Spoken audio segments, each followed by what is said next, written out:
From Washington, this is VOA News.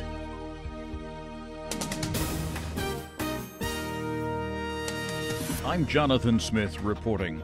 Residents of the chain of islands at the tip of southern Florida could be prevented from returning to their homes for weeks as a result of the extensive devastation from a recent hurricane.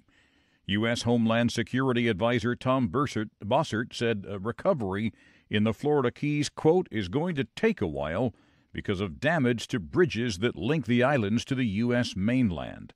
The damage in mainland Florida was, in fact, spread across a very large area. The state is the third most populous in the U.S., with more than 20 million residents. Nearly 6 million people had no power Monday, and large areas were devastated by fallen trees, roofs ripped from homes, and roads closed by windswept rains. Many harbors were filled with the wreckage of storm-tossed yachts. An unprecedented rescue and relief response by the United States is underway not only in Florida but in the Caribbean following the hurricane. The security advisor Tom Bossert told reporters on Monday it's the largest ever mobilization of our military in a naval and marine operation. 9 large ships, including the 335-meter-long USS Abraham Lincoln aircraft carrier, which arrived at Key West on Sunday night, are being used as platforms for sorties by at least 80 rotary-wing aircraft, according to officials. The U.S. Navy has also moved in the USS Iwo Jima, an amphibious assault ship. This is VOA News. This late word, the U.S. Supreme Court has issued a temporary order allowing the Trump administration to maintain its restrictive policy on refugees while the court considers challenges to the travel ban.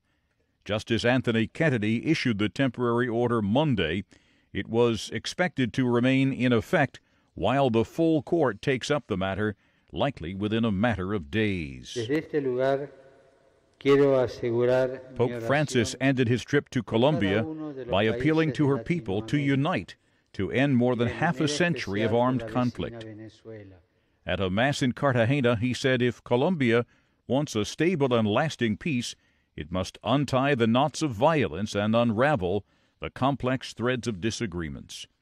UN Human Rights Chief Zeid Ra'ad al-Hussein is warning that governments are increasingly moving toward authoritarianism and oppression, crushing human rights values and protections.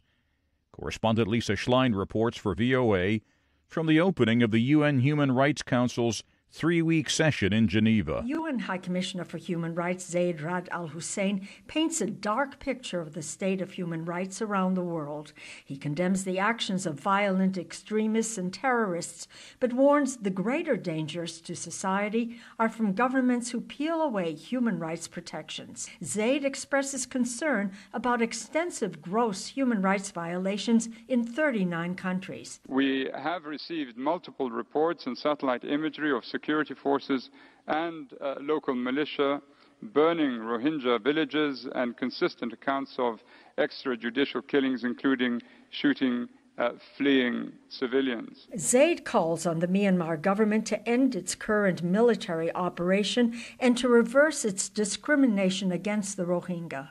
Lisa Schlein for VOA News, Geneva. Russian Deputy Foreign Minister Sergei Ryabkov has urged the United States to start finding a way to resolve the problems between the two countries.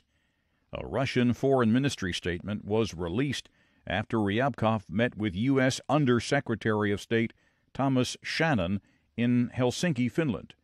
In the statement, Ryabkov said, "We called for a stop to the destruction of Russia-U.S. relations and to start finding solutions to resolve problems that are mounting through no fault of our own." You can find more on these and other late-breaking and developing stories from around the world, around the clock at voanews.com and on the VOA News mobile app. From the VOA World Headquarters in Washington, I'm Jonathan Smith. That's the latest world news from VOA.